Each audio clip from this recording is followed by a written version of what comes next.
Сәлем баршаңызға, каналыма қош келдіңіздер. Бүгін біз жаңа жылға арналған осындай әдемі де тәтті дәмді рулет дайындаймыз. Міндетті түрде жасап көріңіздер және каналыма тіркелуді ұмытпаңыздар. Жалпы бұл рецепт сіздерге ұнайды деген үміттемін, сол себепті достарыңызбен бөлісуді ұмытпаңыздар. Алдымен печеньені үгітеміз, ол үшін мен блендерді қолданамын. Егер болмаған жағдайда қолмен үгітуге де болады.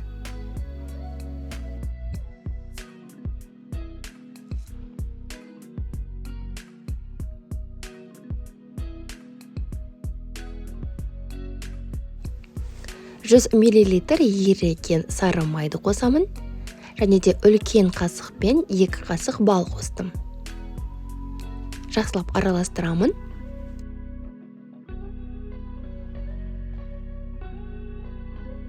Одан кейін 2 үлкен қасықпен какао қостым. Көріп тұрғандай, біздің қамырымыз жабысып тұру керек.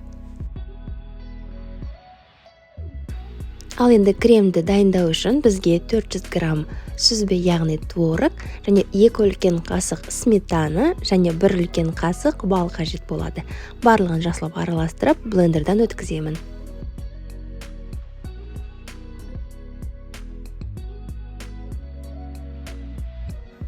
Пергаменттік қағазға қамырымызды салып, тік төртбұрышты форма жасаймыз.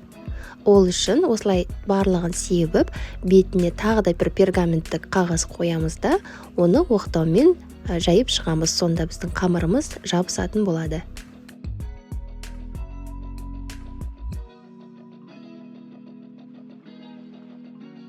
Міне осындай қатты жұқа емес және қатты қалың емес рулет дайын болды. Енді кремді жағамыз.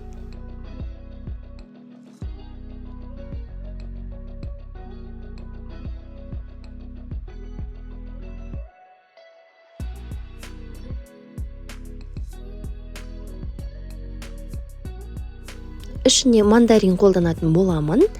Бұл жаңа жыл келе жатқаннан кейін осындай көңіл күй болып тұр.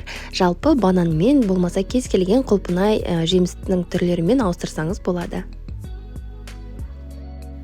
Енді рулетімізді орай берсек болады.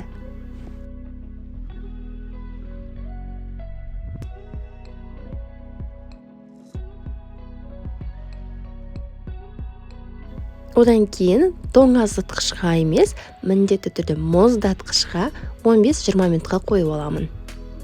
Сонда менде осындай әдемі керемет рулет болады. Міндетті түрде жасап көріңіздер. Келесі кездескенше сау саламат болыңыздар.